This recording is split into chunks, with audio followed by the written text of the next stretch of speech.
রাজ্যের আইনশৃঙ্খলা থেকে শুরু করে আসন্ন নির্বাচনের প্রচারের কৌশল, একাধিক ইস্যুতে তৃণমূল কংগ্রেসকে কড়া ভাষায় বিঁধলেন বিজেপি নেতা দিলীপ ঘোষ। সোমবার সকালে খড়গপুরে সংবাদ মাধ্যমের মুখোমুখি হয়ে একদিকে যেমন তিনি কল্যাণ বন্দ্যোপাধ্যায়কে ব্যক্তিগত আক্রমণ শানালেন, তেমনি এনআইএ তদন্ত ও টলিউডের মাফিয়া রাজ নিয়েও সরব হয়েছেন। কল্যাণ সিং কখন কি বলেন, এই কি বলে কল্যাণ ব্যানার্জি সকালে এরম বলেন, রাত্রে এরম বলেন, সব কথার জবাব দেওয়া হয় না। এটাই ওনার রাজনীতি। সেই জন্য এবারে মোটামুটি ঘুচে যাবে। উনি এমপি আছেন, থেকে যেমন 2-4 বছর, আর বাকিদের তো এবারে বিস্তর বলিয়া সব গুটিয়ে ফেলতে হবে।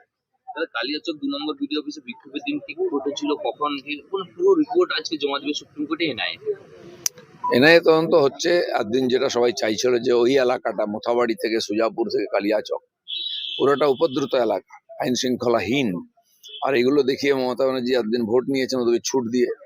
যারা উৎপাত করতো তারা একদিন তার আশেপাশে ঘুরে বেড়াতো, শেষ ডকুমেন্টস পাওয়া যাচ্ছে। তো সব এখন পরিষ্কার হবে। আর অপেক্ষা করুন, আদালতও আছে, নির্বাচন কমিশনও আছে, এনআইএও লেগেছে। এইখান থেকে সারা দেশে যে অশান্তি হয়, এইটা হচ্ছে তার যাতায়াতের রাস্তা। এবার সেটা বন্ধ হবে। বিভিন্ন জায়গায় পতাকা ছিঁড়ে দেওয়া হচ্ছে, বিজেপির ফ্ল্যাগ ছিঁড়ে দেওয়া হচ্ছে, আপনার এলাকাতেও হচ্ছে। এখানে কালকে পরশুদিন বাস স্ট্যান্ডের ওখানে রাত্রেবেলা আমরা, পরের দিন যে নমিনেশন র্যালি ছিল তার জন্য ঝান্ডা মেরেছিলাম, রাত্রেবেলা খুলে ফেলে দেওয়া হয়েছে। 1টার সময় আমাদের কর্মীরা দেখেছে, কমপ্লেন করেছি। আর দেওয়াল মুছে দেওয়া হচ্ছে, সেগুলোও দেখেছি আমরা, কমপ্লেন করছি। এইভাবে কি না কাউকে হারানো যায় না জেতা যায়। এটা হচ্ছে হেরে যাওয়ার মানসিকতা, অন্যকে অন্য অনৈতিক ভাবে আটকানোর চেষ্টা। ঝান্ডা ব্যানারে ভোট হয় না। বাংলায় ভোকাল টনিক দেবেন আজকে মোদিজি, কি বার্তা দিতে পারেন মঙ্গলজয়? উনি তো মাননীয় প্রধানমন্ত্রী এসেছিলেন যখন ব্রিগেডে, এক প্রকার পরিষ্কার বলে দিয়েছেন, হিসাবের কথাও বলে গেছেন। তো হিসাব শুরু হবে, প্রধানমন্ত্রী নিজে নেতৃত্ব দিচ্ছেন। অমিত শাহ আসা শুরু করেছেন। আমাদের খড়গপুরে 11 তারিখ ওনার র্যালি হবে। মাননীয় নীতিন নবীনও আসবেন। সর্বোচ্চ নেতারা, সঙ্গে সঙ্গে মুখ্যমন্ত্রী, যারা স্টার প্রচারক, তাদের সভা এখন লাগাতার হবে। দাদা, কালকে স্টার প্রচারকদের তালিকা প্রকাশ হয়েছে 40 জনের। তৃণমূল কটাক্ষ করছে যে এই স্টার প্রচারকরা প্রত্যেকেই বহিরাগত, কেউ বাংলার নয়, এবং তাদেরকে নিয়ে বিজেপিকে চলতে হচ্ছে। স্টার প্রচারক তো বাইরের হতে পারে, ওরা বাংলাদেশ থেকে স্টার প্রচারক আনতে পারে। আমরা দিল্লি থেকে, ইউপি থেকে আনতে পারি না? ওরা গুজরাট থেকে, বিহার থেকে এমপি ক্যান্ডিডেট নিয়ে আসতে পারে।